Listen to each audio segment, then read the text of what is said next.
Hey, Sherpa Network. We have a great show today. It's an OG review with Mike Cyger joining us. My energy is a little low. When I recorded it, I thought I had a head cold, but it turns out I have bronchitis. My son offered to do this intro for me, but only if I paid him. I don't remember what we talked about, but it's a great show. Enjoy.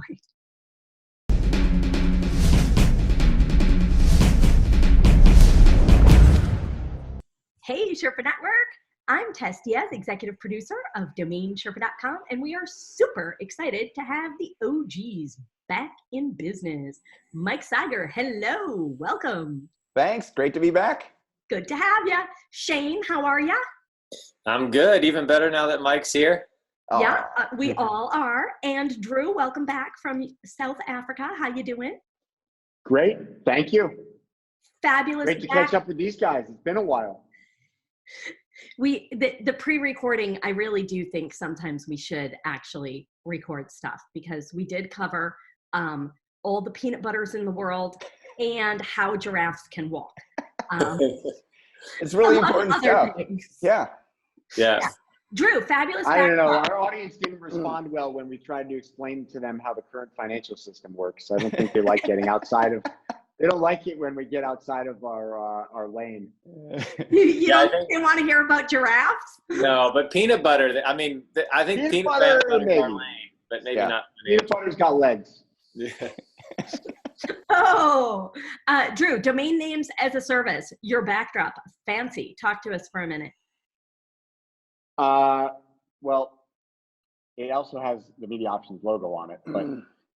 We just got this made against my better judgment because I needed a better, more professional background, I was told by you and everybody else, even though I like to keep it gangster. But that's it. That's the story. Domain names as a service is a trademark we own. It's kind of our slogan. It's kind of a play on words. You know, I would say probably our biggest sales segment is into the software as a service market. You know, that's where most of these software tech startups are these days. It's in the software as a service, whatever vertical, but it's some kind of software as a service. And so domain names as a service was kind of a play on words for what we do. We help companies acquire and sell domain names as a service. And so it was kind of a play on words that I thought was clever. Many of you may or may not. And we got a trademark for it. I've got a trademark for what's behind me too. Do you guys see that? Tell us about your science experiment. So if anybody's listening and not watching, I just walked into my office sharing facility and it looks like some football plays have been written on the board behind me. And so I'm going to file for a trademark for that. You're out of luck, Drew. Yeah. It's actually the worst company chart ever. Like one guy over here that's to the left runs all these people to the right.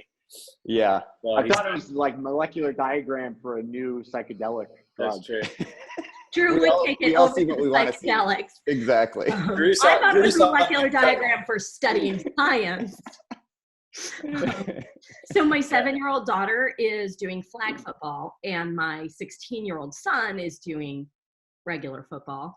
And she comes home one day and she's like, "Hey, I learned a new play." And he's like, "Oh, great. What's the play?" She's like, "Coach throws it and we catch it. It's called run and catch." That's a good play. It is. Yeah. St. Louis. I took coaching football in college, so I have tons of knowledge. What do you think of the plays? That's actually a course in the Midwest? Yeah, so it's a great. So I had a 2.95 going into my senior year, and I needed to get over 3. So I took coaching baseball, coaching football, great speakers and speeches, career explorations. Dude, he remembers all of it? I know. It's the greatest. It's the greatest semester ever assembled by a college student. And you get grades for those? Motion picture history criticism. Listen, I mean, I hate to bring you down from your glass tower, but my last semester in college crushes yours. I literally didn't have to take any classes because I had this like software business. We were, all we were doing was building like very basic, not very basic, but relatively basic databases and Visual Basic for like these, you know, blue collar businesses, air conditioning. We had a pool company, landscaping company. You know, so it was like those three industries. I think we only built three: the HVAC, landscaping, and pool service. And these were all businesses in Eastern Long Island. And it was like the biggest landscaping company in Eastern Long Island, the biggest pool servicing company, and the biggest HVAC company. And we built them like, you know, operational databases for their businesses. And the dean of my business school was literally doing the programming. And so he was on my payroll, he was doing the programming, and he was like, yeah, I mean, there's nothing you're going to learn in a class that you're not going to learn better just being out. And I was, you know, I was earning a degree in management information sciences. So like, you know, I would have been taking classes doing what the shit I was actually doing in the real world. So he was like, oh yeah, forget about it. I'm gonna give you credit for the whole semester. You just run this business, which meant, you know, I could build the business bigger and pay him more as a programmer. So and he wasn't your partner. The dean of the business school was on your payroll. No, he had zero equity. It was just Parker and I, 50-50, and we had him on the payroll. And it was great. So you got an A+ that semester? Could you get anything higher than? I did. Well, Drew was higher, I'm sure. But you still don't know how to hit an A gap. I used to know. I mean, I played football most of my life. You don't know what cover 2 looks like, so I'm not sure that's much better. Will you be able to sleep at night, Drew? I was not a linebacker. I was a tight end. You didn't get to watch Brother from Another Planet in its full glory, the greatest film ever made. But it's a good. We'll vote on this later. All right. We'll vote on this later. No classes, some classes. Yeah. No classes, some classes. I don't care what the class is. All right, Drew, you won. And Mike noticed said nothing because Mike thinks his greatest college semester was the one where he took 21 credits. I did. I took beach volleyball 3 times a week at UC Santa Barbara, and that was the greatest class in the world. Yeah. I'm shocked. I thought you would have been more studious. You got to bring up the grade point average But that was pass, no pass. I don't know how you got grades on your easy ones. Yeah, coaching baseball it might have been pass, no pass. The key was you had to go to like 13 games or something and then keep score. You know how you keep score? Yeah. I learned to keep score. And then I realized, why does anybody do this in every game unless they're paid to do it? Right. Never mind. Yeah. I busted out my OG mug today, by the way. Yeah. And once Just in honor of you guys. I had to go get mine. Prost. Yeah. Mine's up there in the coffee mug collection. I use it though. It's in the front. It's in the front peanut butter. I don't have one. Mine got broken and it hasn't been replaced. All right, I'll bring you one at NamesCon. Coming right up. All right, let's do this, people. Let's do it. What's a domain you recently bought or sold? What's new, Sherpas? Mike Cyger, we are so excited to have you back that you were first. All right. Name one domain you've bought, sold, or brokered in the past few weeks, and don't say the price. All right. The domain is, I hope I didn't tell you guys, it's clicktracker.com. Clicktracker.com. Clicktracker.com. What do you think? Okay. Well, is it a buy or a sell? Good question. It was a sell. Okay. You go, Drew. You've been off a while. Click Tracker. I'm gonna say I like it. I think it's a good domain. It's a big problem. You know, it's a money problem. Meaning, you know, tracking clicks is money. That's savings. So in my experience, domains that directly correlate to ROI, or segments of the market that are transactional or directly correlated to ROI are sell for more money. Mm-hmm. I'm gonna say $15,888. I was gonna actually say more. I was gonna say 25, but I'm going to say 15888. Okay. Man, if this was 2008, you could probably add a 0 to that just because everybody had a click tracker back then. That was like everything. Yeah, and it's a good exact match. I mean, that's what people are, when they're typing into the Google machine, that's what they're typing in, click tracker or traffic. And I know Mike is just so loaded that there's not much room in the bank account. So unless somebody gives him a good number, unless maybe he needed some food, some gas money. I'll just say what came to mind originally. I'll just say 10 grand. I'll just say around 10 grand. Again, nothing surprises me. It could be more, but 10 grand in today's market, maybe he would do it. Yeah. All right, Tess, you want to take a guess too? Oh, well, I don't have a 19-minute research Valuation. on, DN Academy has a great valuation step-by-step guide. Clicktracker.com. All right. I'm going to say 13 grand. All right. The winning answer is 79.88. So Jane is the closest. So here's the Drew thing. got the 88. It could have gone for 25. It could have gone for 15. It could have gone for 10. Who did it go to? Huh? Do you know who it went to? I do not. It came in on, I have my investment portfolio down to 33 domain names now. I've priced everything that's a tier 2 domain name, and Click Tracker falls into my tier 2s, meaning that, you know, if somebody wants to pay me a good multiple of what I paid for it, I'm willing to like just let it go and move it along.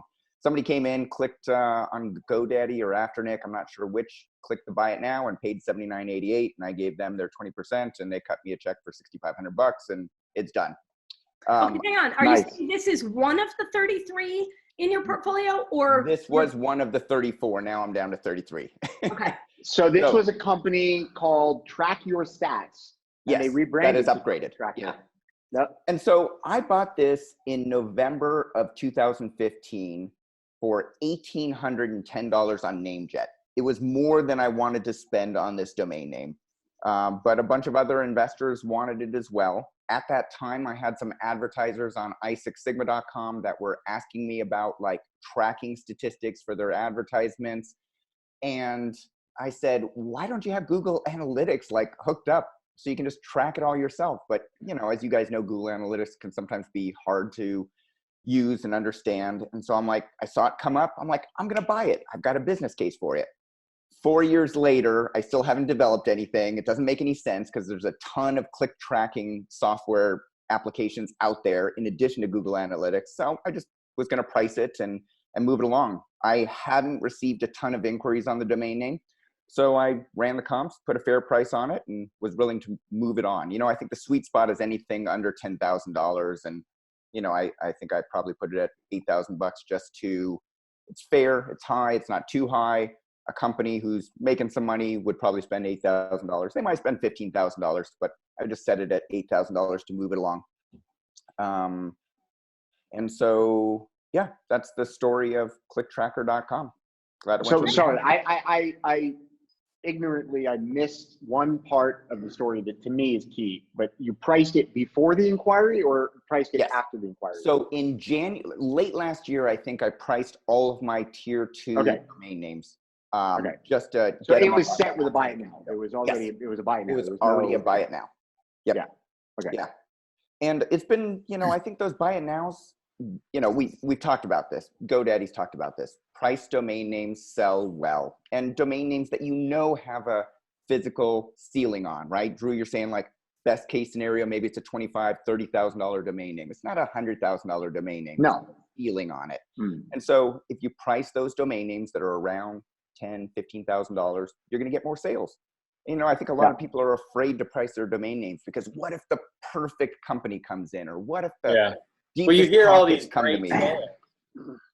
Yeah, it's a tricky, man. This is such a difficult subject. It really is a very, very difficult subject. me personally, what I think the main issue is, I mean, clearly something which is priced is going to have a higher sales velocity than something which is not priced, because a certain amount of the market doesn't want to negotiate, doesn't want to haggle, Right. and can't make business decisions without any sort of first line information, right? Like literally I was 5 minutes late for this thing because I was on a call with a company. They want to buy a really good domain, and it's a multi-million-dollar domain name. It's a big name, and they have the money, and they're basically 98% of the way to getting the board and the CEO and all the stakeholders involved to say, okay, fuck it, let's just do this. Let's buy this.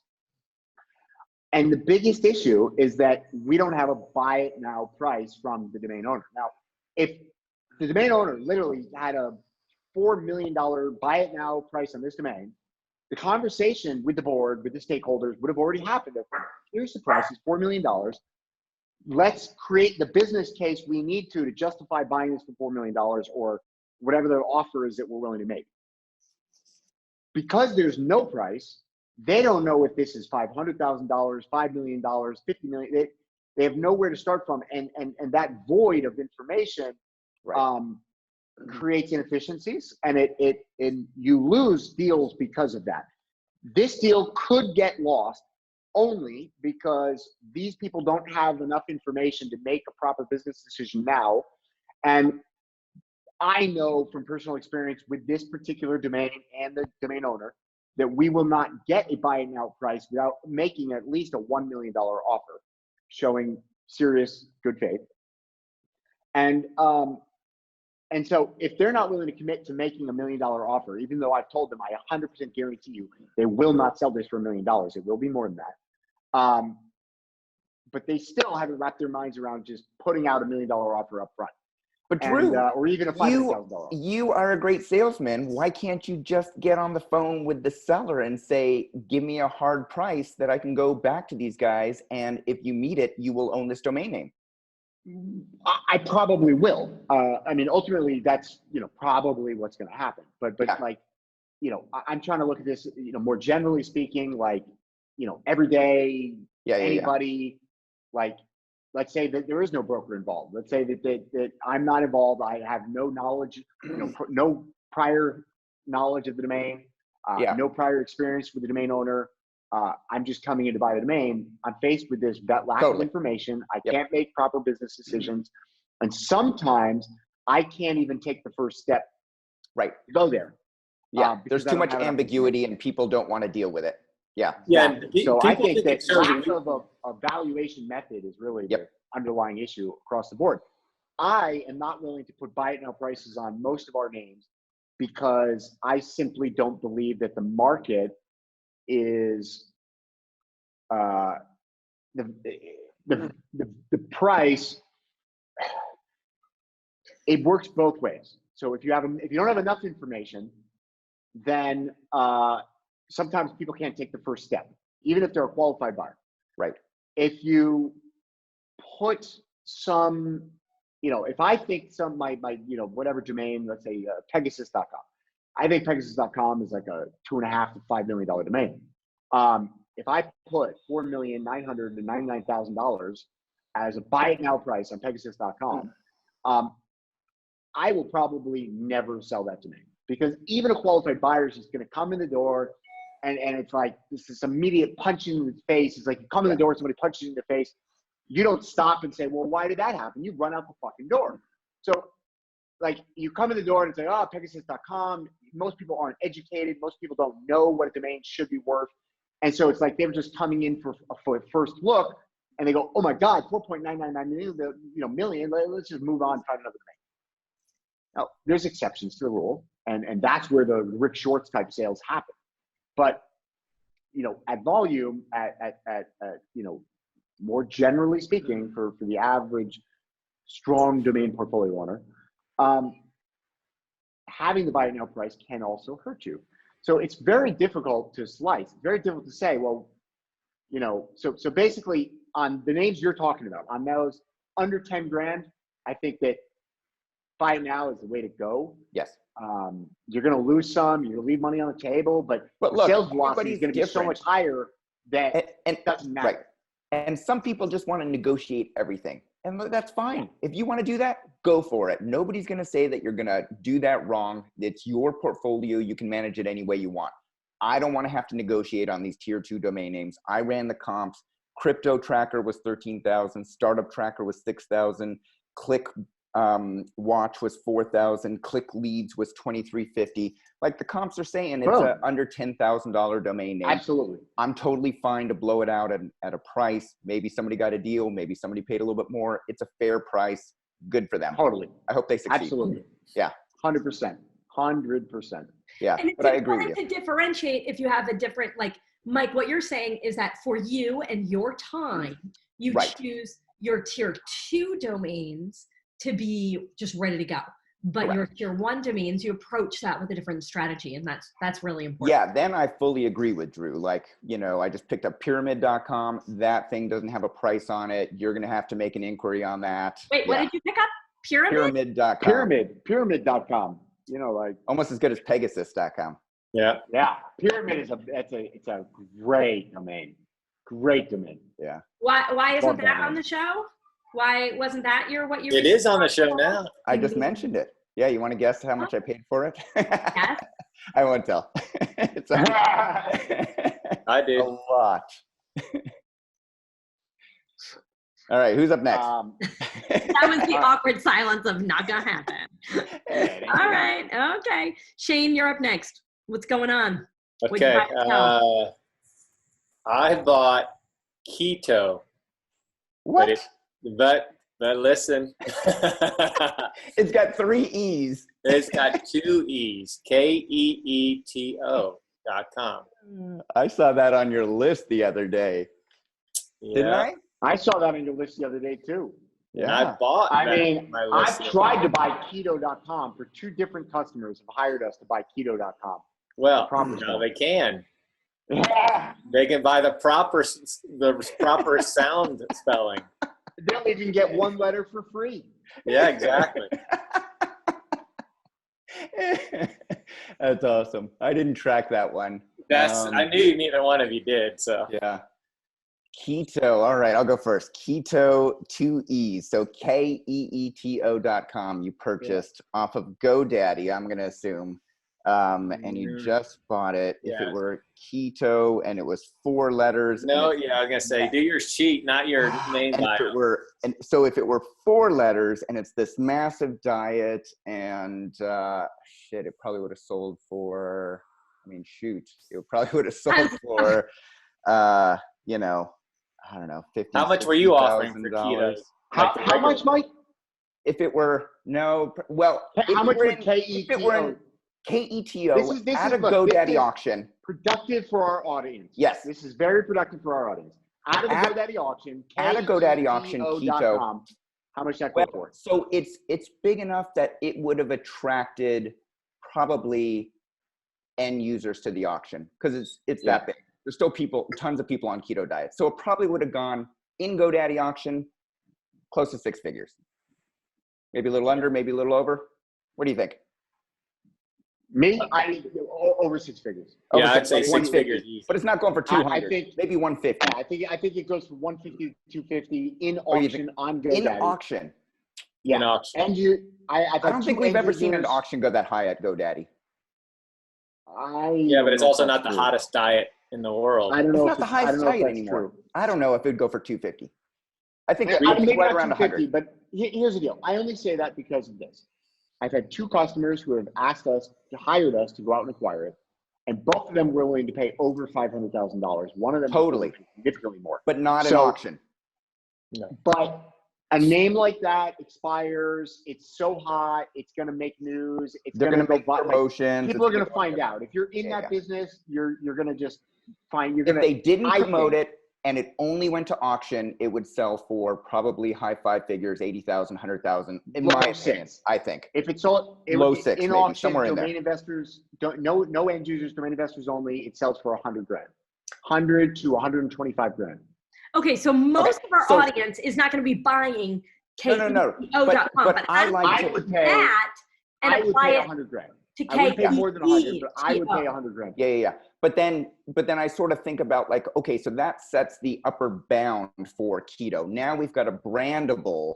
It's like my carpool.com. Braden Good Clark point. owns Carpool with a C. I bought Carpool with a K for what did I pay for Carpool? $1,500.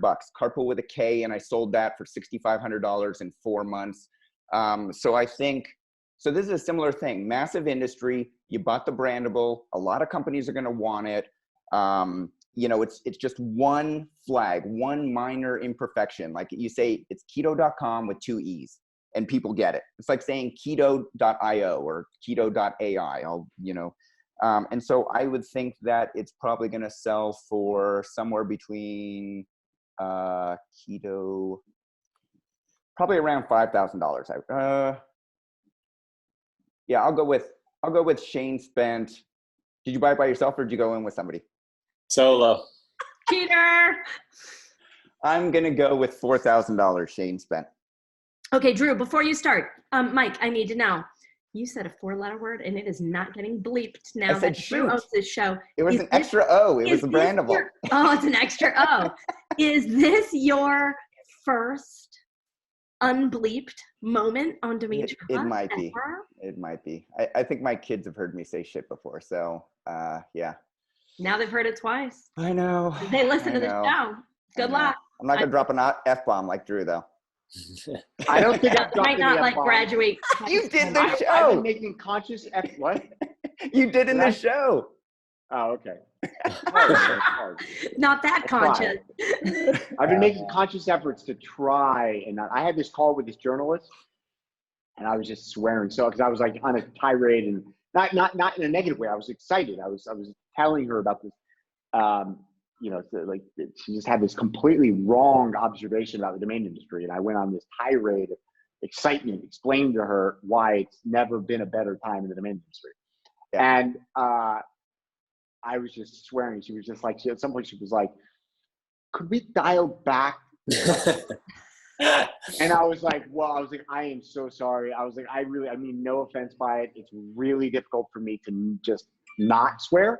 But I will really, really try. And she was like, okay, if we can just at least eliminate like the fucks, that would be good. Can't she just remove those when she's writing the article? Yeah. No, I think it just offended her. Which is okay. Some people are offended by that. No, different one. All right. I actually just spoke to her today though. All right, you're up. What do you think? All right. Keto, I'm going $2,700. That's pretty direct. I don't know. I was thinking about my number while Cyger was pontificating. So ding, ding, ding. Yep, I paid $2,300 for it. Nailed it. Whoa! Nice. I'm certainly not selling it for $2,300. Yeah, that's a nice buy for $2,300. So what do you think? What's the retail price that you're going to set on a buy for $2,300? 2,000. I want to know if it gets tracked. 5,000. That's what I want to know. That's why I haven't opened it up. As soon as you guys were talking, I guarantee people spell it because that's how you would spell it if you didn't know how it was. If somebody said you're on the keto diet, you wouldn't. Yeah. Keto is Keto to me does not scream keto. Yeah. Well, keto would be like Ketto. How would you spell keto? It's like Beto O'Rourke. Doesn't he spell it Beto? Yeah, Beto. It's Beto. No, but yeah. So you don't know the traffic yet. Have you priced it, or are you waiting to know the traffic before you price it? I'm gonna look at the traffic, and I kind of got busy and forgot I bought it until we did the show, and I'm thinking, I got to go in there and make sure it's in the account. But totally, because you don't know what you're working with unless you know what the traffic is. Because exactly, it's one thing if that's just like a cute brandable for the keto diet, right? Right. Another thing if that's a cute brandable for the keto diet that's got hundreds of visitors a day. That you could like immediately go out and start monetizing or, put some kind of affiliate thing on. Right. And, you look at the traffic, but then you also look at the ads. Carpool with a K didn't have any ads. There isn't anybody advertising for carpools, but you go type into Google keto spelled correctly, and there's a ton of ads. So that is, that's a big driving force there. Ton of ads. Totally. Yeah. So it's a good one. And then like when I talk over with, other people and say, I bought that, they genuinely say, oh no, that's a good one. Because sometimes when I go with Organibus, they're like, Organibus? Nah, I don't see that one. Yeah. But you win some, you lose some. So you don't know what you're going to price it at, I like generally. Organibus. I think Organibus is a winner. Yeah, I have. Sell it to Drew. Well, what are you going to price Keto at? I don't know. I got to go through my checklist. What's your order of magnitude? Are you going to ask 100,000 or are you going to ask closer to 10,000? No. At 2,500, I'll probably start at 25 grand and work down from there. Yeah. Right. I mean, I always start at 10 times. And then the first month is always, if I can move something the first month, the price always comes down. Just a quick turn is. Go back to our previous conversation. Are you actually going to price it or are you going to say make an offer? It'll be make an offer. Yeah, I think it's under 10 grand. And I was going to say, according to that, I went through, like when I get a little hungry, let's say, I'll go through and price. My second tier will get bigger. So things that I didn't consider second tier, I'll go through and move them down. Yeah.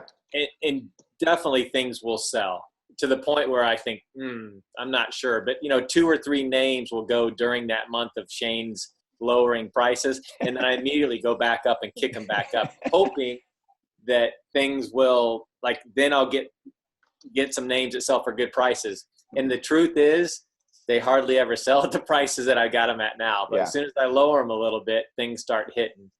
And it shows me that the lower prices are probably the correct ones. But you hear all these stories of people, I sold this for this and I sold for that. And you just get greedy, or however you want to look at it.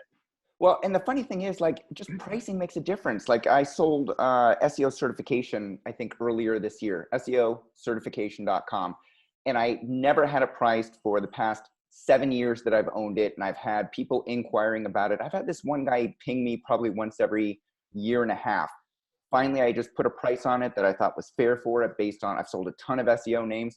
He clicked buy it now and bought it through escrow. Yeah. So, I think you just need to sometimes change up your tactics. You need to look at it once a year and say, do I really need to hold out for $20,000 on this domain, or can I price it at $18,000 and be happy with that? Yeah, no, there's no doubt about it. Yeah. And as you become a mature domain investor, you concern yourself less and less on whether you left money on the table. If you know that you made a good profit and you felt comfortable going into it, then looking backwards is just stupid. Because there's plenty of other domain names heading your way today. Tomorrow on the DSAD.com list. I should have Keto.com. Why didn't I buy that?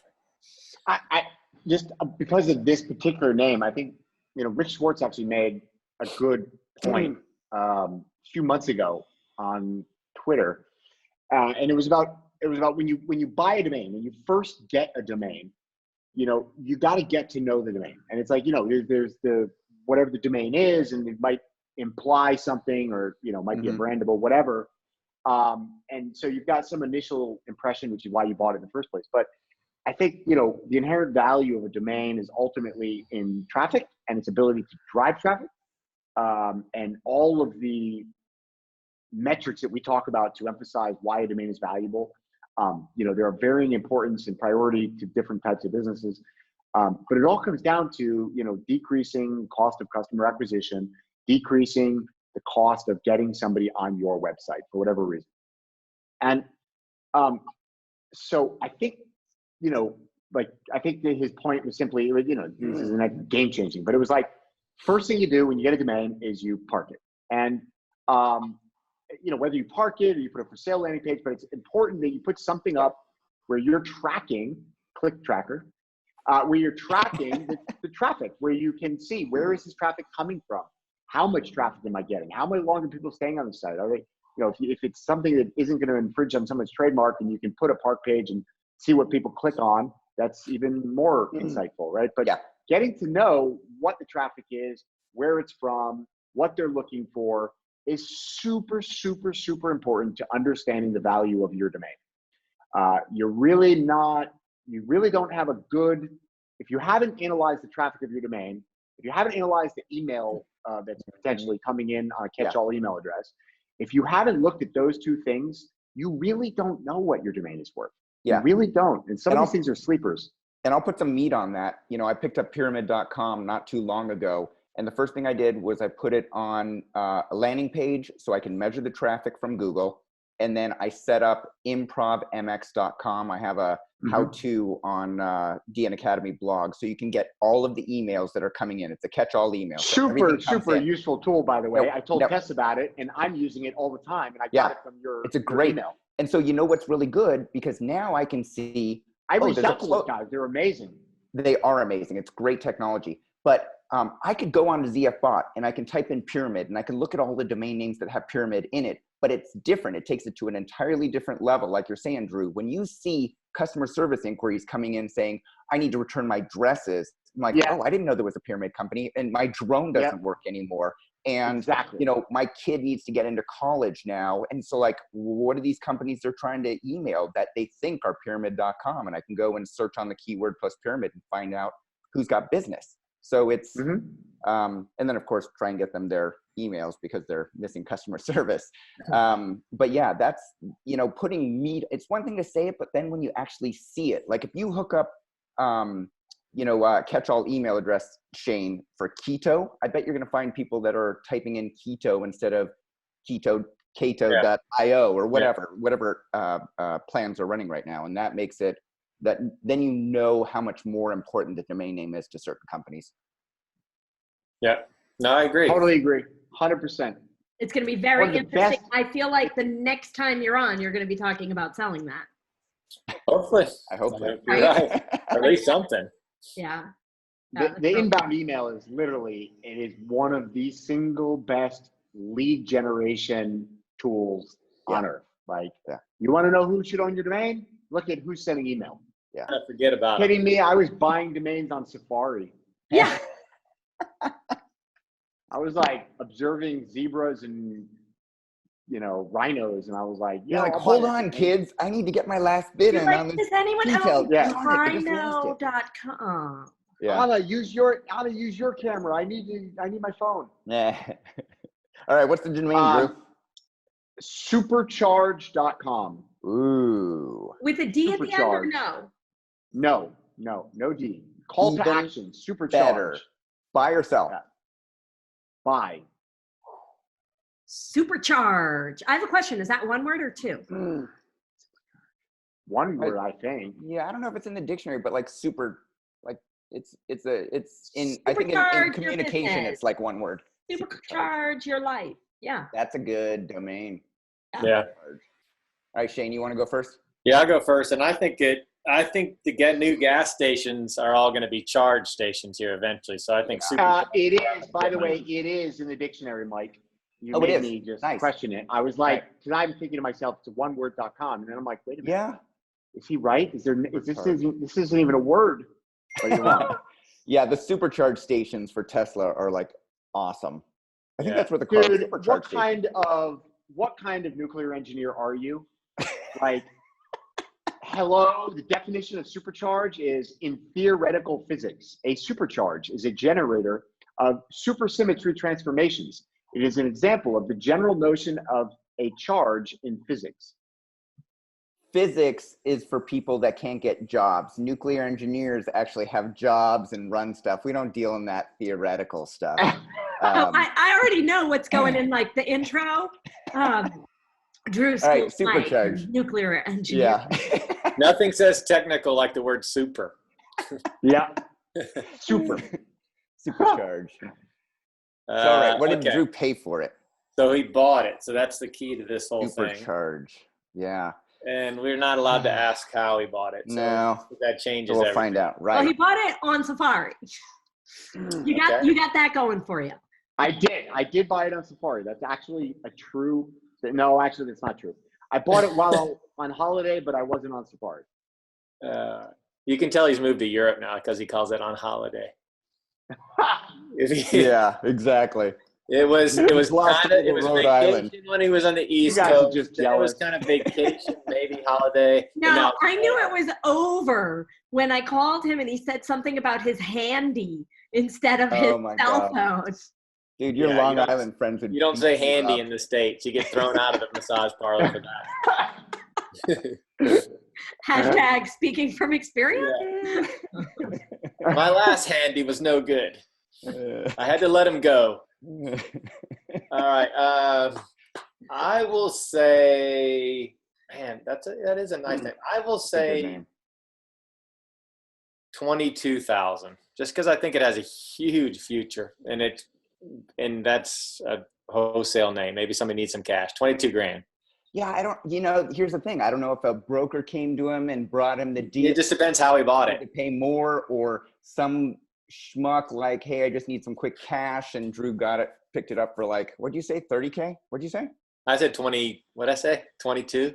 22 would be a steal, man. That would be like, if I could get people to bring me supercharge.com for $22 or $22,000 every day, I would pick them up left and right. Drew gets that shit all the time. I know he does. Not all the time, but he does. And then he always likes to rub it in our faces that he gets great deals like that.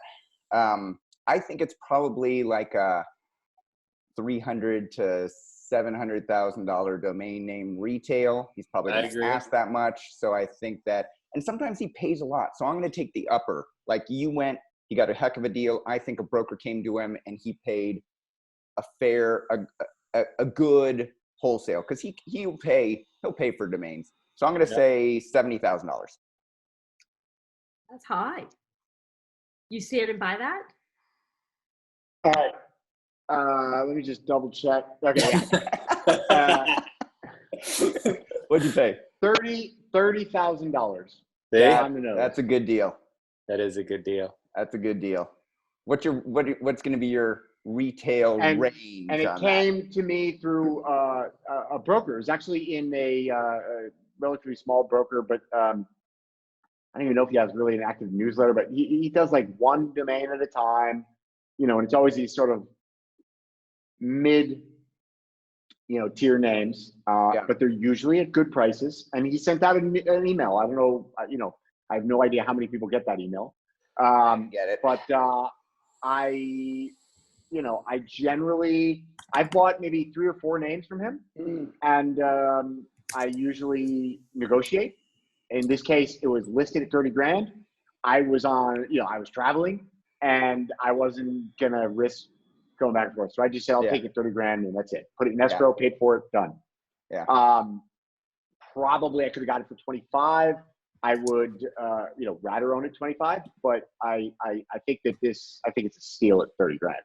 Whoever that broker is, Drew is not going to tell us who it is. So email me, michael@webxmedia.com next time you And he's saying he possibly could have gotten it for 23, so I win. You do win. Yeah, that's a good domain. So you're not going to set a buy it now price on a domain like that. It's a brandable. It could be a supercharged station. Everything is going electrical. So what do you think the range is? Is it $1 million domain? Is it a $500,000 domain? What's the retail range for right now? So right now, today, I think it's like a 150 to 250 name. Wow, I think that in 3 to 5 years time, you're talking about a $300,000 to $500,000 domain, potentially even more than that. Yeah. But it comes down to addressable market, and there's nobody out there with enough revenues, unless Tesla suddenly wanted it. But there's nobody out there in this market right now. It could be anything. It could be like, finance. It could be, somebody comes out with a finance, and it's like, supercharge your, spending, whatever, savings. And so, who knows? Probably 150 to 250 is low. I think probably 250 is about the right price for this name right now. But I think it as it matures, we're talking 350 to 500. Like imagine every major manufacturer of cars that's suddenly doing electrical, like Tesla is, and everybody needs to charge them. Suddenly there's a third party that's doing supercharging stations. It's not just Tesla, and they want to call it supercharged. It's a great brandable and it's descriptive. It's a multi-million-dollar domain in that case. Yeah. But it could easily be like a financial services. It could be a credit card. It could be like a multitude of industries. Yeah. Yeah. I mean, it just represents Boost, Yeah. Boost.com is better. Your user service? It's Merriam-Webster. I forget what was they had a great word. Exuberance or something? Exuberance. Yeah. Yeah. Supercharged is a good domain. I hope that broker reaches out to me next time. Mm-hmm. Just Drew first, and then you, and then yeah. Because that would even give me more pleasure if a domain like Supercharged came out. I get emailed and I snatch it up before Drew because he's always on vacation and I'm available. Oh no, Drew's not on vacation. He's on holiday. Right. Sorry. I'm always available. Always. If there's money to be made, I'm available. Yeah, you are. Nice. Awesome. Great name. And the past tense of that, supercharged.com, just for any watchers that are out there. How much is that one worth, Drew? I just generally hate past tense. Yes. Supercharged. How about supercharging? Case, so here's the thing. In this case, supercharged with a D isn't necessarily past tense. So something can still in the present be supercharged. So like a car, for example, or a scooter, or supercharged could be like it can be a current identifier, current descriptive identifier. So it's not as bad as like sleet or Dear Drew, brand. I own Superchargeable and was curious, since you own Supercharged, would you be interested in? I think Supercharged is like 25 to 50 grand. Yeah, generally 10%. 10% of the proper. So if I offered it to you for $3,000, would you buy $5,000 Supercharged? Oh yeah, I'll take Supercharged for $5,000. You got it. Right. There you go. Whoever owns it. Yep. Instant money. 10% coming to this man. I'm gonna go buy it for $4,000 and sell it to you for $5,000. Yeah, that's right. I welcome that. Yeah. There you go. Awesome. There's on Monday morning, there's people out there emailing the Supercharged guy. It's not gonna last. I'm gonna go look it up right now. Charged.com. Right, Mike. Get ahead of the curve. I know. I gotta make some money. Yeah, past tense. No, he's right though. It's not the worst past tense. Being so available. Yeah, there you go. But all the forms are so, just so many forms of them, and then you will explain to you why it's just as good. Okay, Mike, there's supercharged, supercharger, supercharged. Yeah, let's keep going. Supercharging. But supercharged, I would say, is probably the best version, though. Yeah. Definitely. Yeah. Okay, thank you, Sherpas. I will tell you now about our advertisers for today's show who support us in our mission to educate people in the domain name industry. First, serious about online trading? Secure your funds, keep your merchandise safe, and use a company that keeps the buyer and seller protected the whole way through. That's escrow.com. Payments you can trust. All right, it's time for the domain portfolio review. We take user-submitted domain name portfolios and provide honest and constructive feedback to the owners so they can either cut their losses, continue to hold them long-term, or figure out a sales strategy going forward. Today we have a portfolio from Chris K., who is local to me in Phoenix, although I've never met him. And he has a background in fintech, sounds like a very interesting guy, and has some neat domain names. So guys, take a look. Shane, you are up first here. What are your thoughts? Well, when you gave his background he was like a professor. He had all the endings at all the things he does. But on fintech, I didn't see a ton of for a fintech guy. We're missing some fin and tech in his portfolio. So I was kind of hoping to see some, because we know that Buttercrackers, Mike Solis, is the fintech master. Wait, hold on. Wait. How did that just went over my head? Who? Buttercrackers? Fintech? What? Inside joke. Okay. It's an inside joke. Long story short, we were at an auction and you guys were up on stage, I think, and there were names that were submitted that people could buy. And one of the names, I was standing next to a guy, and the name was Buttercrackers. And the guy next to me was so excited. That's my name. That's me.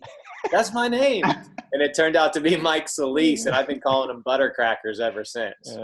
Solis. Just because that name. But He's a fintech guy. I mean, if you look on Twitter, and every night that's all he names specializes in. fintech, Yeah.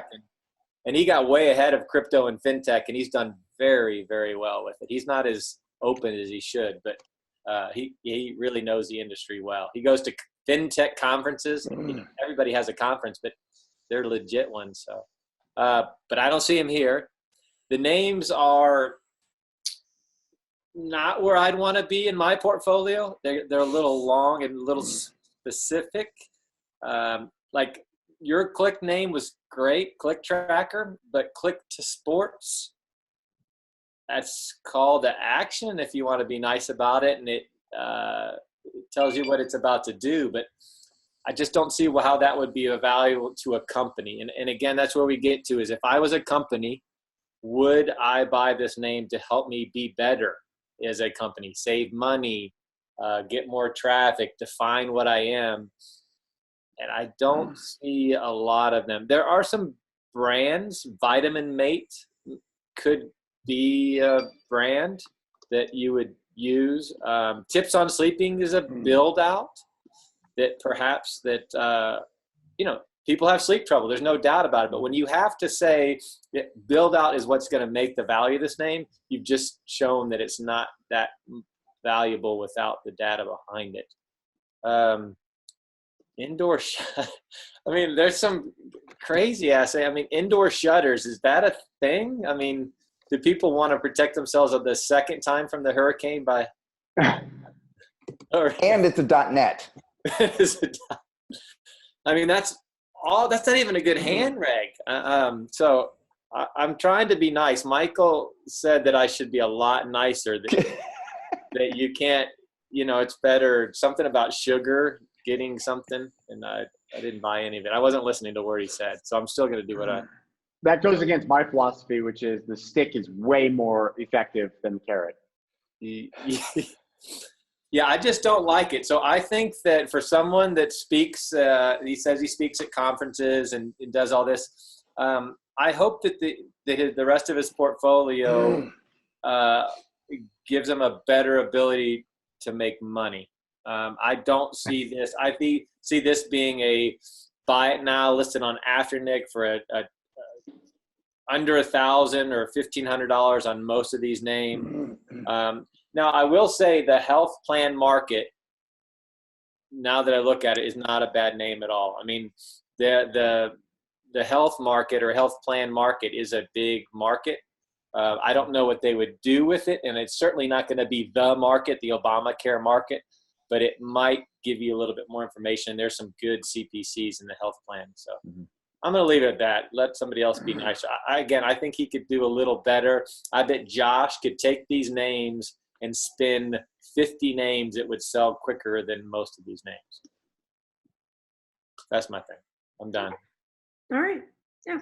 Thanks, Shane. Who's up next? Drew. Right. Drew. Okay. I don't hate them as much as you do, but I agree these are not ideal domain names. No, it's not hate. It's I just don't even acknowledge them. How about that? Yeah. I mean, so you've got a name like valentinequotes.com, .org, right? And that's really, that domain has basically zero. Liquid value. Now, if you wanted to go out and build a website and, seed it full of Valentine quotes and allow, some user-generated content for other people's Valentine quotes, and you could generate, it's got 10,000 exact match searches. There's no advertisers. You do that with 400 million different names. No, Drew, Exactly. I'll push back on you on that because it happens once per year. It's not like your slang.org where people are typing in slang stuff like you built it out and you had a good domain name, you built it out, and you can generate advertising revenue. This is an event that happens once per year. Sorry, go ahead. All right, I cut you off. I wasn't recommending anybody do that, but I agree with you. My point is simply that it's not a worthless name, right? Like there are. But I'll push back and say it is. I just let expire. I think yesterday. FurnitureOnline.net. All right, and I let that domain expire. I've owned it for a number of years. There's a ton of search. I think it was like 60,000 exact match searches a month. Right. for furniture online. But Yeah. honestly, I just don't want to carry that name any longer. Like, you know, at .nets are not cheap anymore. And I don't know. I don't know if we've ever had an inquiry. And I'm not going to spend the time to go out and contact 50 companies to see if somebody wants to buy it for $2,500. And so I'm letting that go. And I'm letting a lot of names like it go. So, you know, that's got 4x the amount of search volume and a significantly higher cost per click with active advertisers. So yeah, it's not going anywhere. I think my point in talking about that is, like, other than this .co name, mobilesoftware.co, which that's worthless because the only reason people buy .co domains is for brands, not for exact match keywords. And so Valentine Quotes is like the highest search volume of any name on the list. And that one is still a loser. So I think, you know, besthotelsInMiami.com, there's something to be done with that. There's probably somebody you can find who wants to buy that name. Like, that is, you know, there's 1,000 people a month that search for it, but it's probably a high conversion keyword. There are active advertisers. There's somebody out there that would benefit from Best Miami Hotels, or whatever the domain is, Best Hotels in Miami. But again, there's no broker that it's going to do that. So you can put a buy it now price on it and hope that that person that can benefit from it shows up and buys it for $999 or $1,499 or whatever. But, you know, you might be waiting a while. You could spend a couple hours contacting 50 to 100 people, 20 to 50 people that might benefit from it, and you'll make $1,000, $2,000. Somebody probably will buy it, but it depends on where you are in your life, and if, you know, if you're going to contact 50 people, that's going to take you 20 to 30 hours, and between research, contact, follow up, etc. You know, I don't know. There's probably better ways to make $1,000 than you know, in a 20 to 30 hour period of time. So that's the way I look at it. I don't see anything else that's like really, you know, a great name on here. You know, Vitamin Mate is a decent little, that's a decent little brand. What would you price it at? A couple other extensions. Probably like $4,999. Okay. What about the two ganjas? Ganjabrownie.com, ganjacompanies.com. I mean, ganjacompanies.com is worthless because, like, plural. Word companies would be, well, it's like a B2B name, right? The companies, it's like ganja companies. It would be like a directory of companies. And then nobody would say ganja. They would say, you know, cannabis or marijuana or, you know, MJ. It wouldn't be ganja. Yeah. And then Ganja Brownie, I didn't see. Ganja Brownie, that's not a bad name. I mean, there's zero search for it. You know, but it's a big enough market and it's a hot enough market, and there's enough startups in that market that it's worth keeping. And again, I'd probably price it at I'd probably price that one a little higher, like 5 to 10 grand range, 5 to 9 grand. Okay. But again, it's not that it's liquid for that. It's liquid for probably a couple $100 at max. Yeah. If we put this whole thing at NameJet, how much would this list generate in revenue? Under $500. Yeah. Yeah, I would say under $300. I think there's 5 names that would sell, and 1, possibly 2 that would get more than 1 bid. What are the 5? I think, all right, ready? Best Hotels in Miami would sell. Bond Report. I forgot about Bond Report. I think is the best name, actually, because zero liquid value. It's not taking any other extensions. So there's nobody out there that needs to upgrade.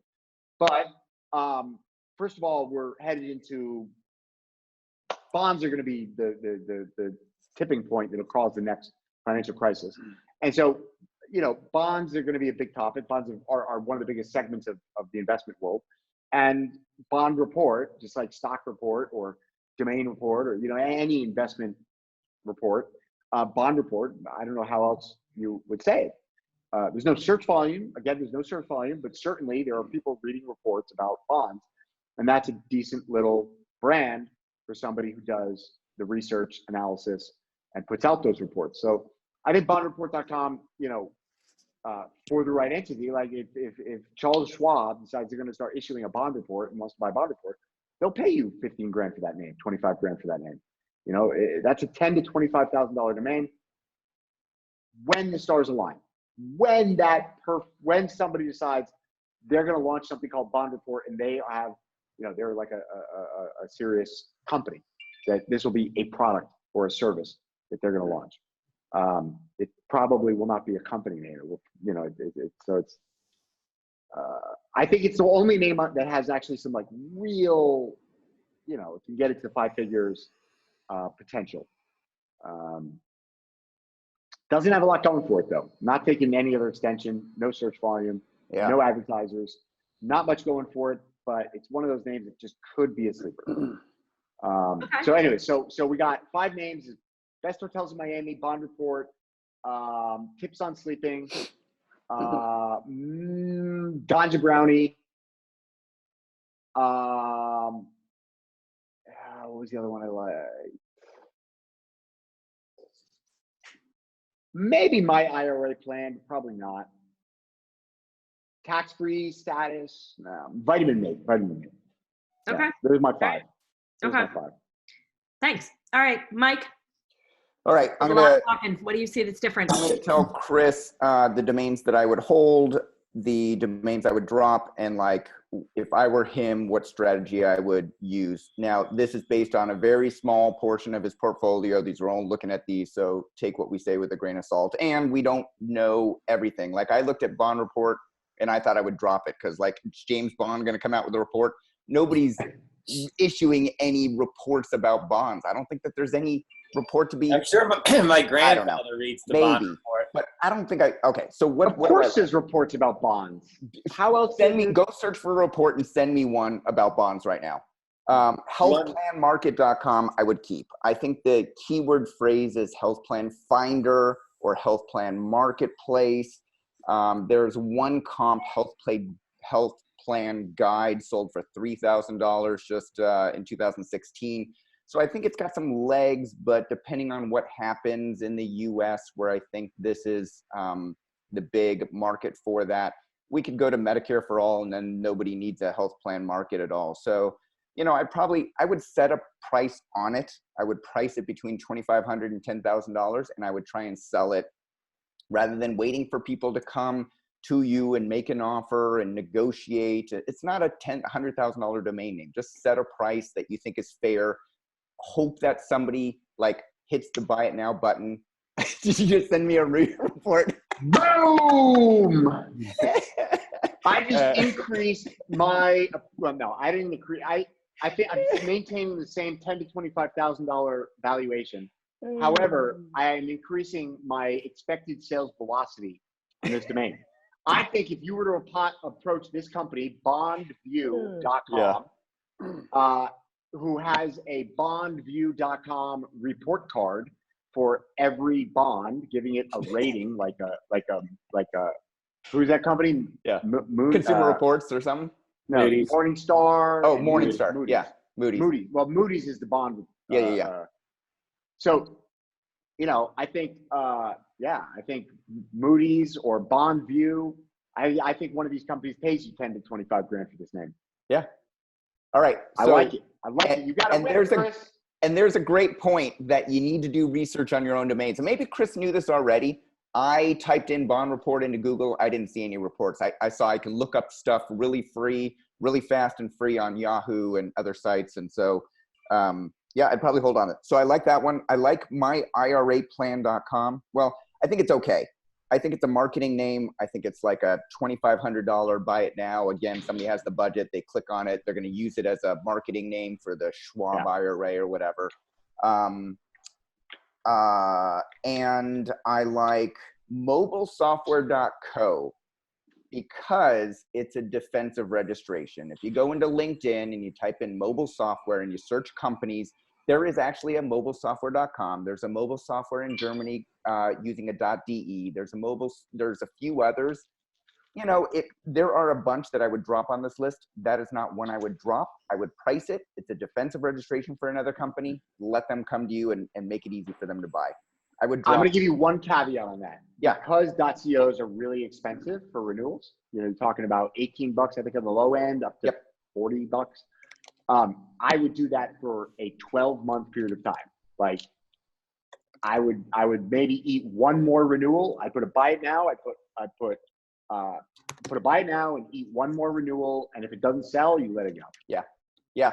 And I think that's for all of your drops, whatever you're thinking of dropping, and that one too, put a buy it now price on it. If it doesn't renew, just let it expire. Best of luck.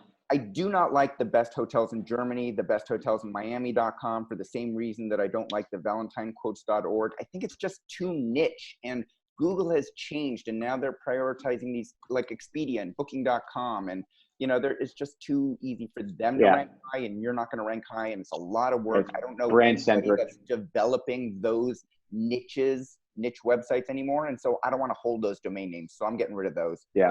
I would drop ValentineQuotes.org at the end of the renewal, at the end of the registration period. TechCoin.net, I would drop ecom rankings. I don't even know. I think it's just e-commerce. I don't know what rankings you have for e-commerce. I could be wrong. Like I didn't think Bond Report was that good, but I changed my mind by listening to Drew. GardenShade.net, is that a thing, Shane? No, 100% not. Not called a tree. Drop all those. I wouldn't do that. Oh my God. So, sorry.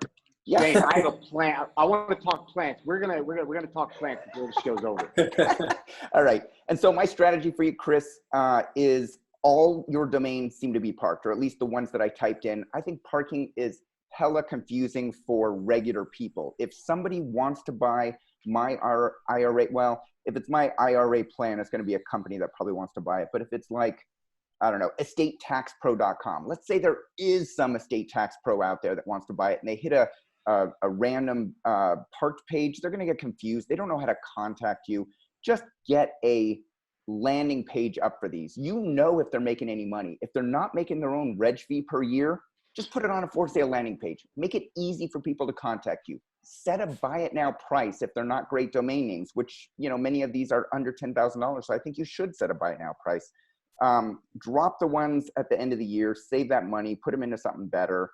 You know, take advantage of the impulse buying for the buy it nows, and make sure these domain names with their buy it now sale prices are listed in Afternic and Cedo so that their MLS partners can show them in the registration path. You're losing out on potential sales by not getting them in the registration path.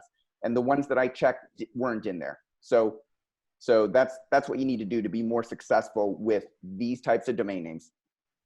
Okay, cool. Thanks. I sent you Garden Shade because he is over here in the desert like I am. And Garden Shade is a thing that you buy. Like, yeah, every playground has them, every basketball court. You can't go outside without Garden Shade or Misters. But anyway.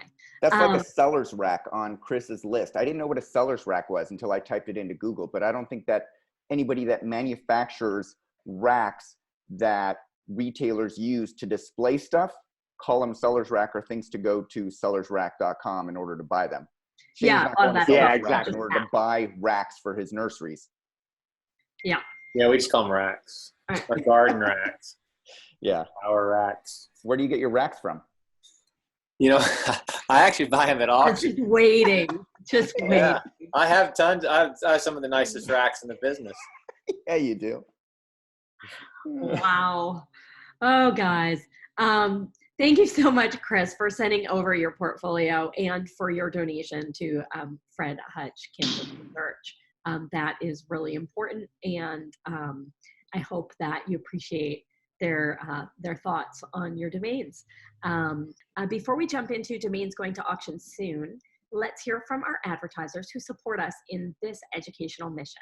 FD was built by domain investors to increase your inquiries, sales, and profit. Forget spreadsheets and archived emails. Manage your entire investment portfolio in one place using a secure and completely confidential platform. Learn more at FT.com. That's EFTY, FT.com. So, time for the NameJet Marketplace list. Thank you to NameJet for sponsoring this segment of the review. We're reviewing domains headed to auction soon. If you like one of the names below, click through soon. Because you lose your chance to see them once the auction begins. For transparency, Sherpas, do you own or are you brokering any of the names? Nope. No. All righty.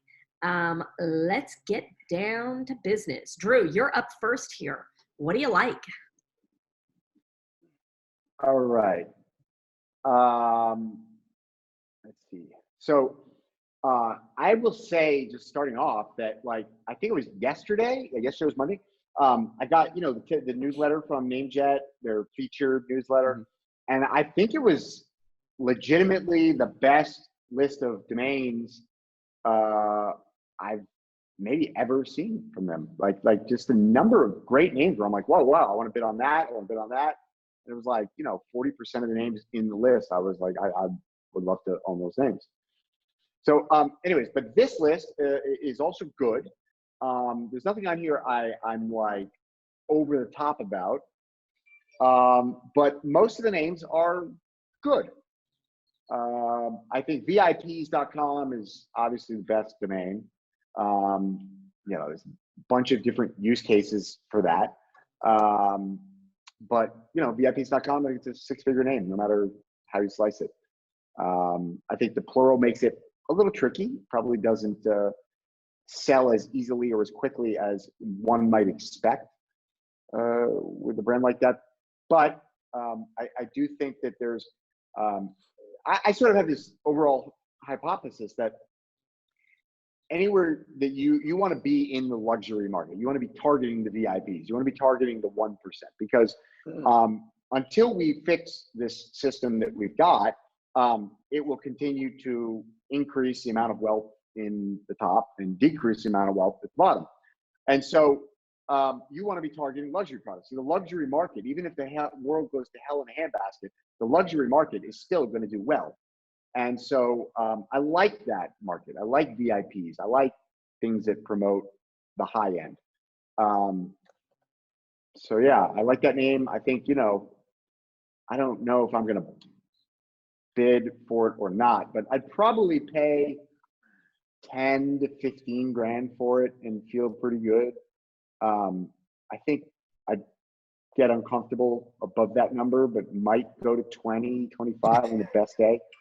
But I think I really like it in that 10, 15 range. And then again, I'd probably be pricing it at approximately 10 times that, 150 maybe. And then I like ps.org a lot. I love two-letter.org. I always have. I just like them. I like two-letter domains in general. I will be bidding for ps.org. I want ps.org. I like it. The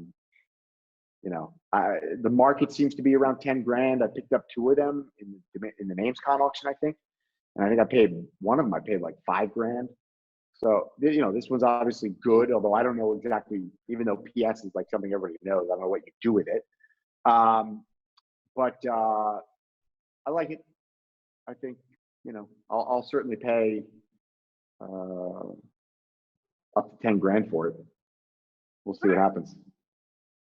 Okay. Without any, now I feel like that's something that we would review here on Sherpa, where you say you don't have any business case for it or any idea how someone would use ps.org. How do you align those two lines of thinking? Is it because it's a two-letter? Yeah, purely because it's 2 letters. So there's 2 ways that I think about domains. One is like, or I guess 3 ways. You've got your brandables, which is like, they've got a limit maybe on their value. You got to hit the sweet spot. It's more about pricing than anything else. Then you've got, like just generic keywords, which go the full spectrum. So that can be like a one-word.com, like a rooster.com. That can also just be like a generic high search keyword, like, I don't know, insurancequotes.com, right?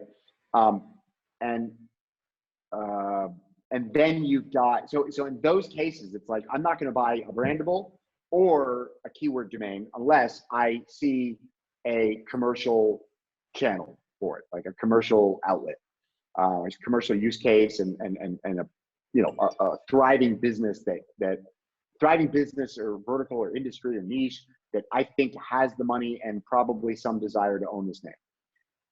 When it comes to 2 letters, 3 letters, whether it's .org or .com, .net, I look at it very differently. You know, I'm still looking for commercial intent. I'm still looking for, you know, how many trademarks might there be? How many different companies use that acronym on, you know, Crunchbase, LinkedIn, et cetera, Wikipedia. But really, it comes down to scarcity. And so, you know, there's a liquid value, and I think, you know, I was listening to your, I forget which episode it was, but I was listening to a few Domain Sherpas yesterday, and Shane said, you know, he was investing in 4letter.coms again, and that's like, he just looks at it like putting money in the bank. And that's kind of how I look at this stuff. It's like, if I'm buying a 2letter.com, 3letter.com, 2letter.org, if I'm paying somewhere around what the market price is, give or take, it's money in the bank, and it comes with a lottery ticket. And that lottery ticket's for probably at least 5 to 10x what I paid. So very little downside, generally speaking. I mean, look, it's hard actually to say very little downside, because if you bought a 3letter.com in 2015 November, today you're down 70%. So that it's hard to say there's no downside, but cyclically speaking, you're pretty well protected. And particularly, you know, in the market, wholesale prices are on these types of names are pretty deflated at the moment, as opposed to inflated like they were in 2015. So yeah, Let me ask you about that, Drew. Because if I look at the last 3 years of 2L.orgs selling on NameBio, they sell for between $9,200 and $28,000. And so if you pay $10,000 for this domain name, one might argue that you have very limited upside for that $10,000 that's locked up. Now, to your point, and to Shane's point from the last show, the Halloween show, where he does talk about it's money in the bank, I can always get my money out as long as you're not buying at the high like 2015. Mm-hmm. I agree with you, but isn't it better to take that $10,000 and buy a domain name that has a greater, you know, upside, like Supercharged? Like, clearly that one was more, but like, if you're going to spend $10,000, maybe spend $22,000 and you have a full 10 times potential versus like a 2 times potential. So I'm going to make a couple of comments. One is, I think it's important to have a diverse portfolio, like it is in anything.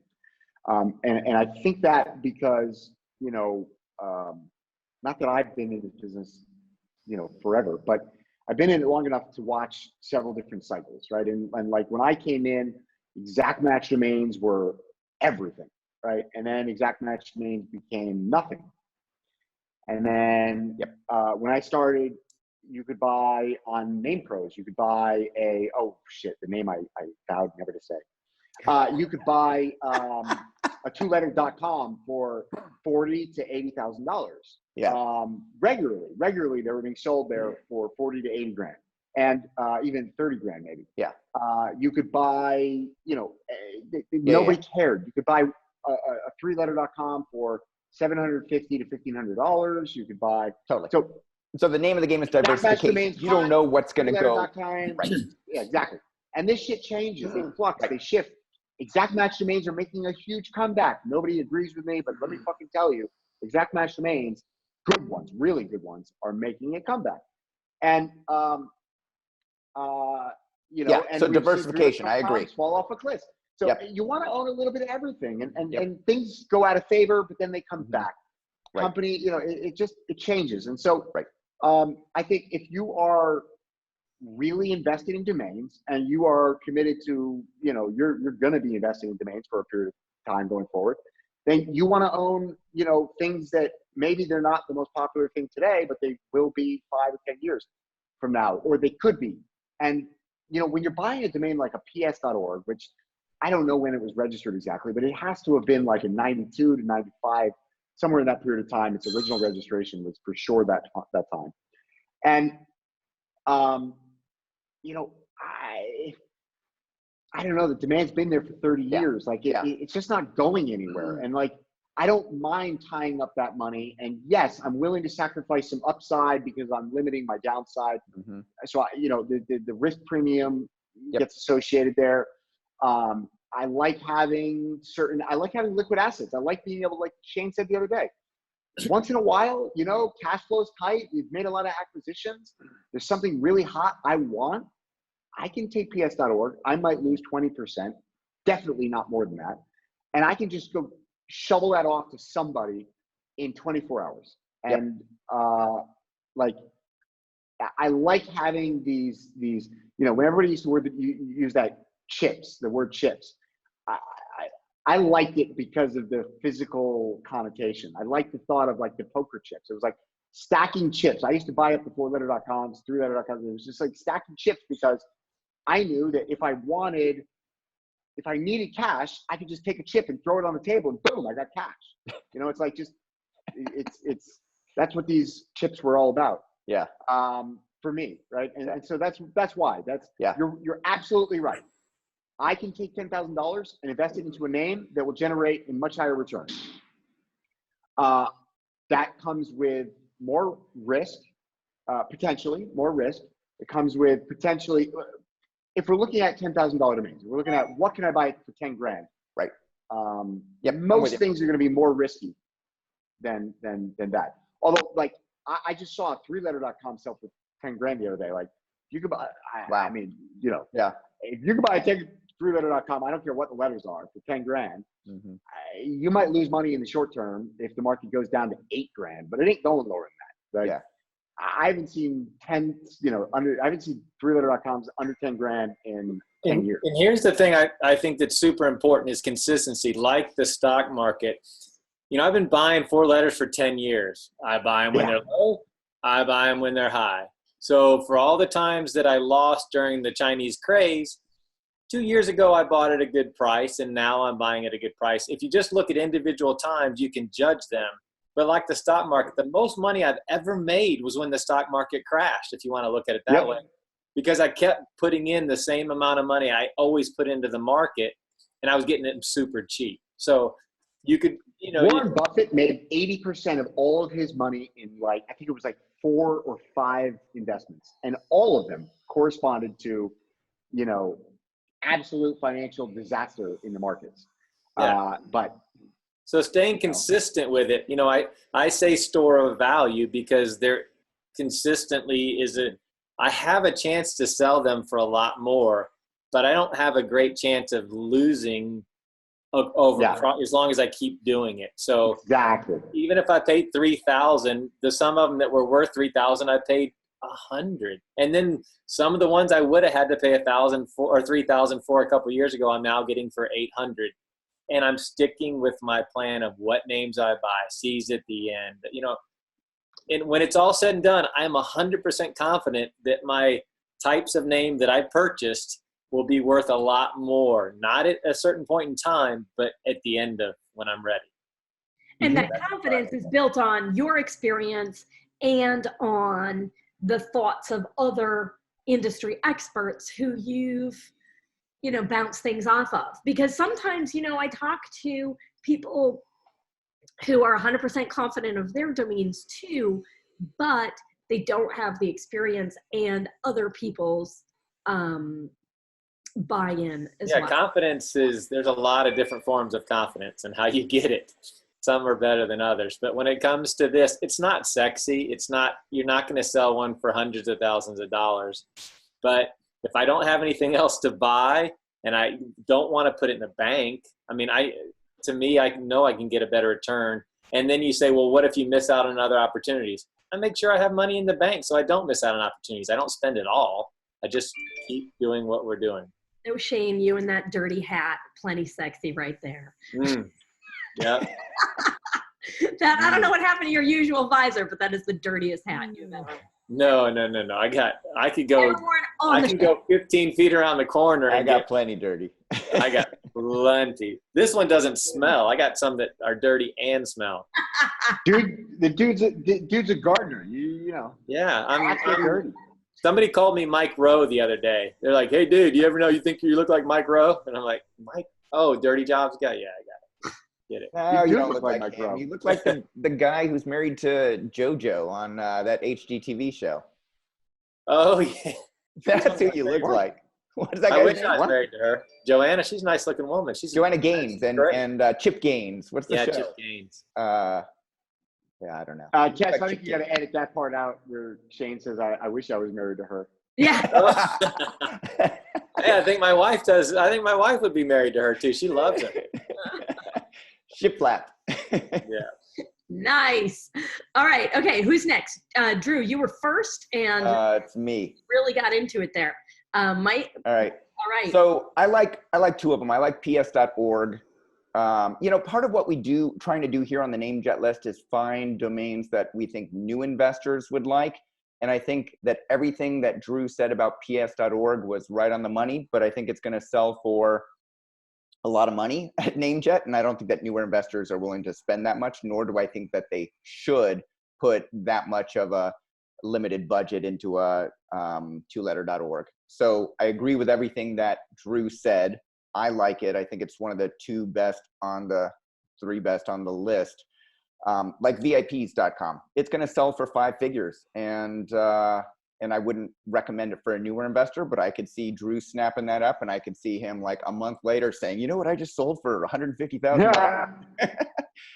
And I wouldn't buy it because I don't like the VIPs. Like, if you're a VIP, come to VIPs.com. Yeah, it's hard. Off my tongue. But having said that, this is the perfect type of domain that Drew would buy and make money off of. So I think those two are good. And then the other one that I really like is daretodream.com. It's a colloquialism. It's a what? How did I miss that? That is second on the list.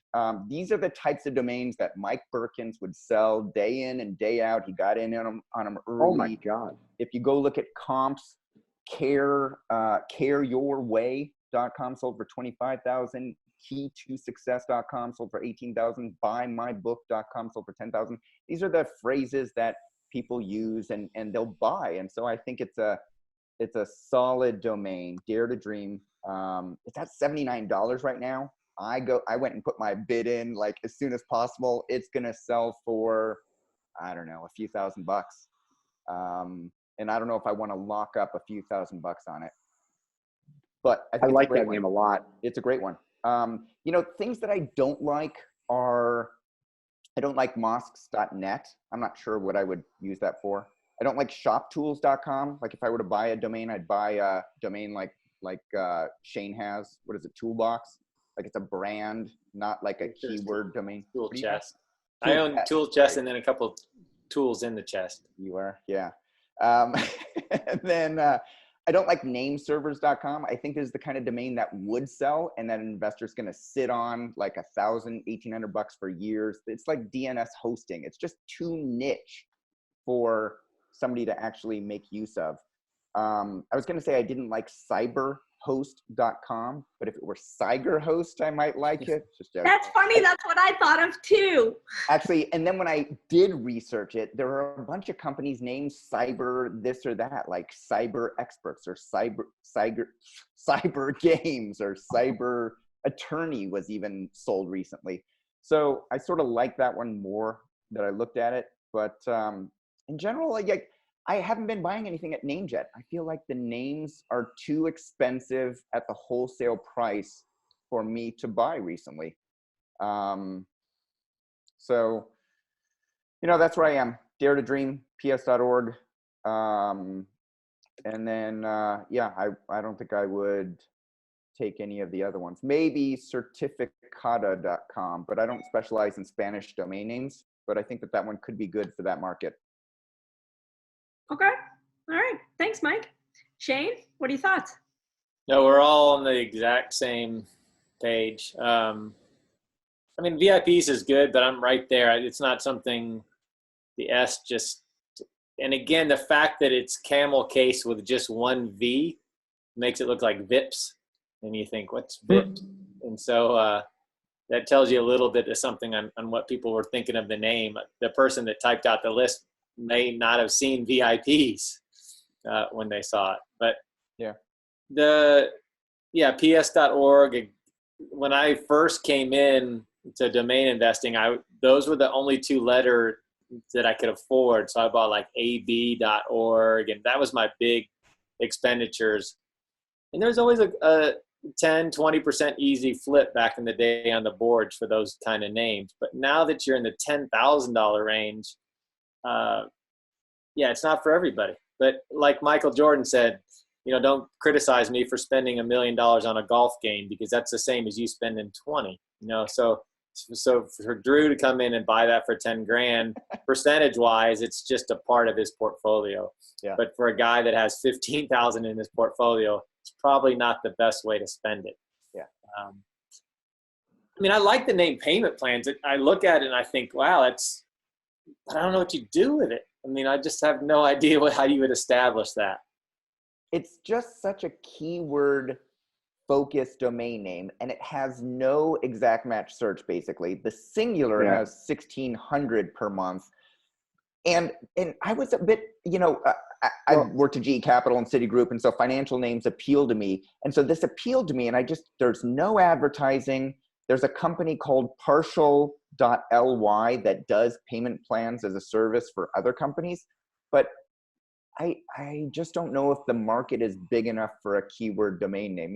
To Drew's point, like 20 minutes ago, he's like, exact matches are hot at the tier 1 level, and this is a tier 2, and it could sell, but I don't think I'd put my money into it.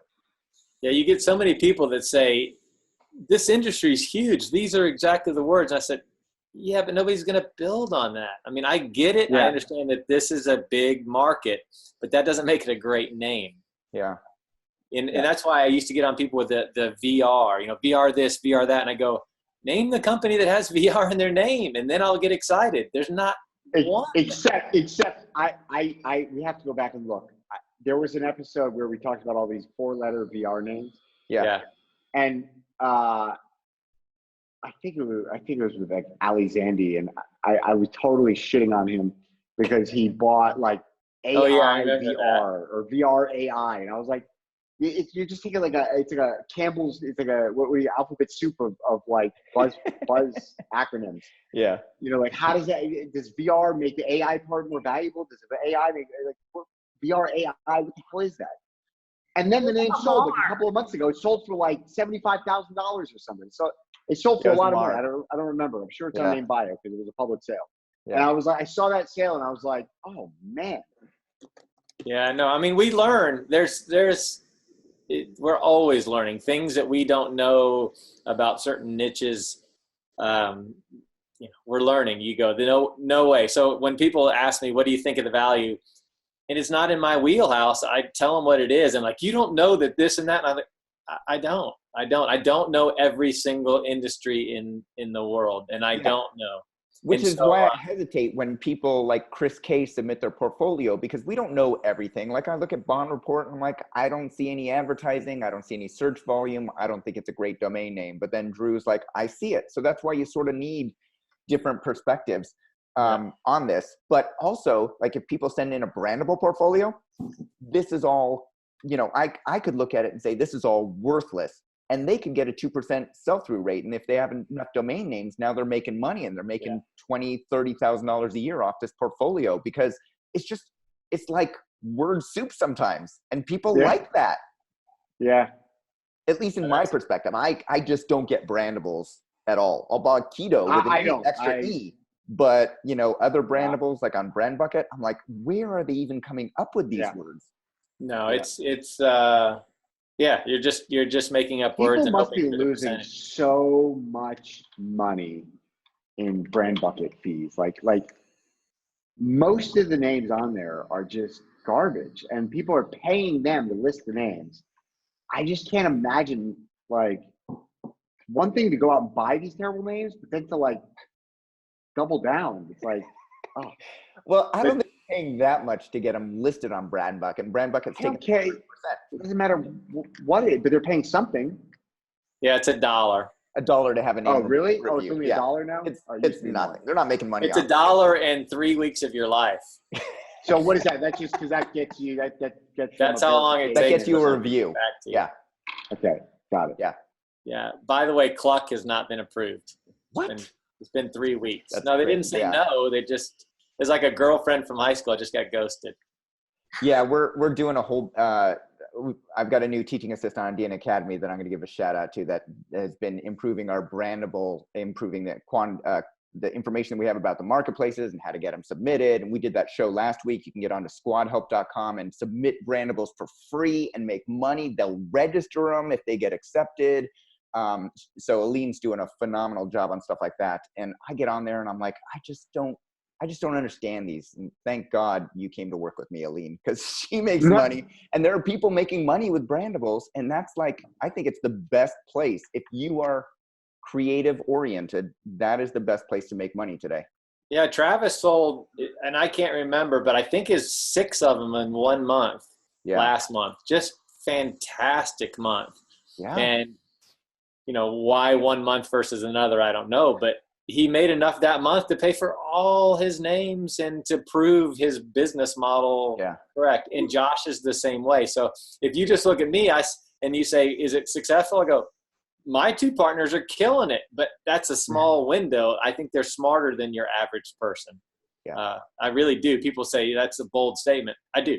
I know Travis. I know Josh. They're pretty smart guys. They are smart. But they're also experienced and have access to talk to the top minds in the industry. And that makes all the difference to get. And they can talk to me. Fuck you. Which really makes all the difference. Which is just good storytelling. But other than that, I see what you're saying. This was a good show. But long. You guys still have time? Yeah. That's cool. fine. Yeah, I mean, I got to slide here pretty soon, but I have some very important stuff to talk about with Shane. Okay. Gardening. All right. Well, then let's say goodbye to the Sherpa Network and you guys can talk gardening. Definitely. Thank you guys for taking your time away from your gardening questions to be here. This is really important work that we do. To the Sherpa Network, thanks for joining us. Please comment below if you have anything you want to say and share us on. Whoa, are we not doing shout outs? Oh, yeah, where's the shout outs? I didn't know. I thought we ran out of time. I want shout outs. I thought Yeah, we got to give shout outs. Okay. And I'm leaving this part in. People, they come on the show. They need it. This is payment. Payment is the shout out. You get to shout out. You get to, promote. All right. Michael Cyger, shout it out. All right. Shout outs. I am giving shout outs to the people who pulled over on Highway 2 because they saw me sitting on the side of the road in the freezing cold because I just needed like a 10-minute break when I was running a marathon every day for 12 days. And they're like, are you okay? Do you need a ride somewhere? I'm like, there's just no place to sit. I just have to sit on the freezing cold ground. So if you haven't heard, I ran 323 miles from Seattle to Spokane in 13 days. I had to take a day off in beautiful Wilbur, population 800, because my quadricep was hurting. Shout out to Shane who talked me through. We did a couple of phone calls along the way and got me through there, and my wife who got me on my lows. But it was just this phenomenal experience that going into it, I'm like, 50-50 whether I think I can do this or not. But I ran 12 days of an average of 26.9 miles per day, and it was pretty phenomenal. And it's about a month later, and yesterday I ran 8 miles without any pain, so that's good. Wow. Shout out to Aline Carrier. Aline is our new teaching assistant at DN Academy. She's been with us since August, and she's fantastic. She specializes almost entirely on brandable domain names. So she's making up these words. She's a lawyer, professional practicing lawyer, and she's also a word nerd. And I love word nerds, and they put words together and they figure out like markets that are big and how they can get words. And it's something that I wish I could do, and I just can't after all these years of trying. So I'm so happy that she's come aboard because she's helping figure out the 4 different major marketplaces like BrandPod and Brand Bucket and Squad Help, another one, and their commissions and how they work and their processes and what kinds of names they like. And so we're putting all of that into DN Academy, and she's fantastic at providing feedback on valuations to students in our private discussion forum. And anyways, she's doing some great stuff. You get newsletters if you're a student from her nowadays. And I love her insights. She's a great compliment to me. Yeah. So we brought on Godaddy after Nick as a corporate training provider at DN Academy a few months ago. And we're happy to have them along. If any other large registrars, brokerages, registries want to train their staff, reach out to me at michael@dnacademy.com. We're happy to put together a package for you that's either customized like we do with Uniregistry, and we bring in their customized training, like how their phone system works and how their internal policies work, and it's all integrated into DN Academy with our content, or just separated out. And then finally, we've got a couple of really big development projects in the works at DN Academy. Really exciting stuff that's going to help students do their reviews, do their valuations much better and faster and more accurately. And another project by a guy that probably everybody knows, James Isles over in the UK. He's done a lot of writing for the company that shall not be mentioned, according to Drew. And he's just a great guy. And he's working on a big project for us that's going to help everybody in the industry.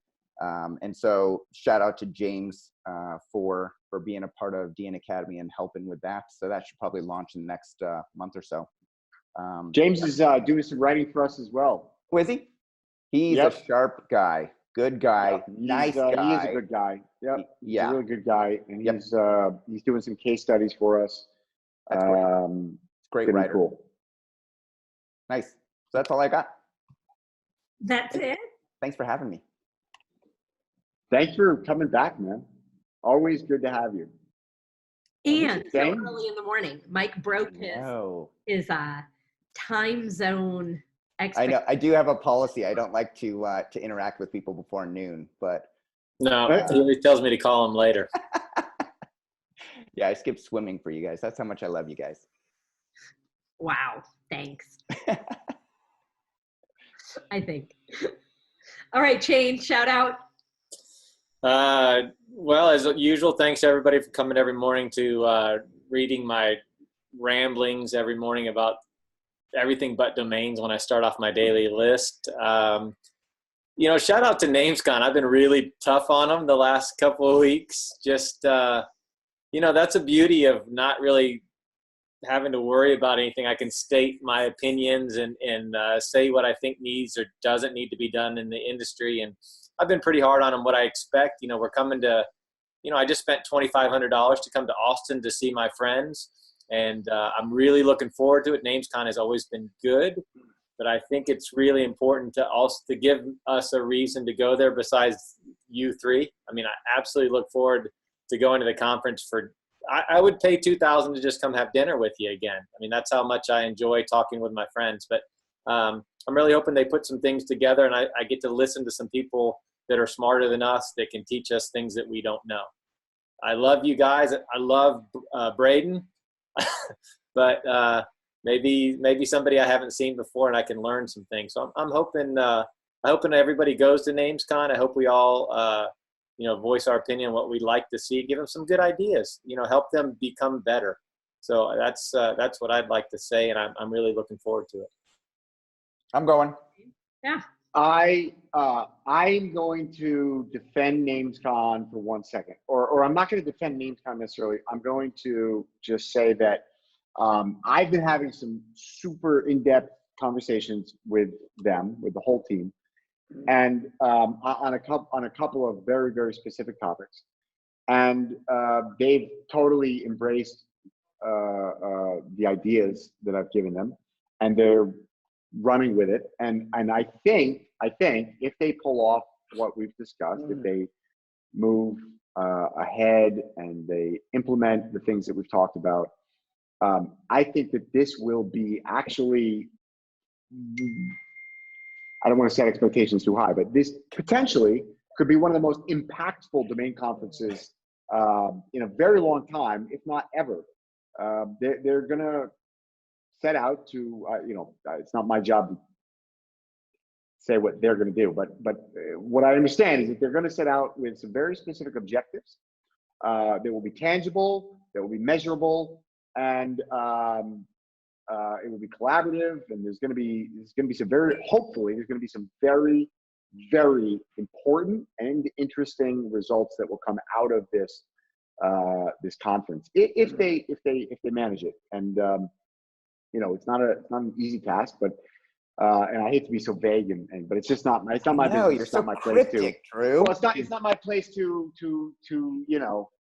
tell you what's for dinner. I'm trying to decide if they're going to have like nice, good cheesecake. Is that in No, I guess what it comes down to is that I think we're really at a tipping point in our industry. I think that, the people that have been doing this for a while, we've all made decent money because domain values have gone up. More and more people need to own them. If you've made good decisions, it's like some of these throwback articles that Raymond's been posting from Birkins like 5 and 10 years ago. It's like, it really is that simple. If you were in this business for the last 10 years, 20 years, if you understood how to value a domain, and if you were actively buying and selling domains during that period of time, you've made money. And if you didn't know how to value a domain and you did the same thing, then you've lost money. And it really is that simple. And, that's been fine. And we are where we are. And we've got, DomainSherpa, we've got Domain Academy, we've got, and all of these things are, really, let's say in the last 5 years, you started DomainSherpa 6-7 years ago, but it was really in the last 5 where it got big, where, you sort of had the whole industry knew about DomainSherpa and was watching, at least some of the episodes. And I think we're at a tipping point. I think that there's a lot of macro factors, apps going away, everything going web native. People don't trust social media. The downslide of commercial real estate in the brick and mortar world, and that value transfer going online. As the value follows the commerce, the underlying assets, which are the domain names, I believe will appreciate in value. We've just got a lot of things, the whole cryptocurrency thing opened people's eyes to digital assets, the way in which we can transact in digital assets and the platforms and the availability. These things are all changing. And there's a lot of things changing faster outside of domains than it is inside of domains in the world of digital assets. And domains are the original digital asset. There's some decisions that need to be made. There's some things that need to be done in this industry in order to catch up, in order to not be leapfrogged, in order to extract the value that we should be extracting. And they're not things that I can do. They're not things that Godaddy can do. They're things that we need to do as an industry. And I agree with you, Shane. I think I basically, and this is why I seldomly sponsor anything anymore, because I really look at these domain conferences as a social event. I like going and visiting you guys, having dinner, getting drinks, doing our thing. I like getting up on stage and sharing my ideas. I like seeing people I haven't seen. I think it's just important for any industry to come together once in a while. There's just a transfer of knowledge that happens consciously or unconsciously. And all that is super important. But right now, we're at a point in time where things need to happen. We need to make some changes as an industry. Not even changes, we just need to agree on some things. And I think there's an opportunity. I've given some ideas, my ideas, to the NamesCon crew about what I think are the 2 or 3 most important things that need to happen in the domain industry. It affects my business, it affects everybody's business, but it's not directly correlated to my business. There's zero self-promotion here. But I love domains. Domains have been good to me and my family. They've been good to my business. I love domain names. I love this business. I want to see it continue. I want to see it thrive. And to make that happen, we need to do some things. So What I'm hoping and what I think is going to happen at this conference, it's not unlike others, is that there will be measurable goals where we as an industry are going to make some decisions. Like it or not, participate or not, I think there are going to be some important decisions made. And if we can get any type of consensus around those decisions, I think it will be potentially game-changing over the next couple of years. And I think it will lead to a tremendous amount of prosperity for all of us who are in the domain industry right now, because I think that we are extracting at best 5 to 10% of the enterprise value of these names. And I think we have zero chance of ever extracting more than that unless we solve some of these problems that need, collective addressing. And I'm just looking. I'm just looking for 2 or 3. Even though you're going there for drinks And in addition to that, I think that there is going to be actual, real substance. I'm hoping. Okay. I just want 2 or 3 sessions of somebody outside the industry that's informative and entertaining, or. And I want to say, I'm glad it's in Austin because I haven't been to Austin before. I don't think it was a pain in the bottom to fly to Austin. I don't know how anybody else. It's terrible. I don't know how they can have so much startup business in Austin, and the airport is so terrible. So that's my feedback. But I've also been pinged by people saying, "Oh, are you going to NameCon? Are you going to leave on Saturday?" I'm like, stay for Saturday. For the people that went to Lisbon and they stayed for the Saturday beach day, and you got to go surfing, and people that didn't want to surf just hung out on the beach, and we played volleyball, or we just hung out at the bar. They bought drinks for everybody. I hope they're going to do the same thing again. It was awesome. Like, I hung out with people that I'd never met before, that I knew by face. It's a different situation. You're in different clothes. You're not in a conference room. It's a great way to share information, get to know some other people. So I highly recommend staying. I liked that part of Lisbon, and I'm looking forward to it again at this next NamesCon conference. Yeah, totally. There you go. See that worm can I opened? But Austin Airport sucks. I'm getting in 11:30 the night before. Like, it's horrible. Me too. 10 o'clock. 10:30 the night before, Wait for me at the airport. I go every year to visit a friend, and now it works out perfectly for me, so I can later. I love the town. It's an amazing town. There's no doubt about it. Yeah, so I'm looking forward to going to Austin now. Yeah, it's gonna be good. There's no doubt that it's gonna be good. It's always good. When I give somebody money, I expect certain things. That's just how it goes. Yeah. Group shout outs. In Austin, it's going to be a lot of fun. Well, thank you guys for coming. I have a head cold and wish I could go take a nap. This is a wonderful, wonderful show. Mike. Limping home. Best. Yeah. So see y'all next time. All right. See y'all next time. See you guys.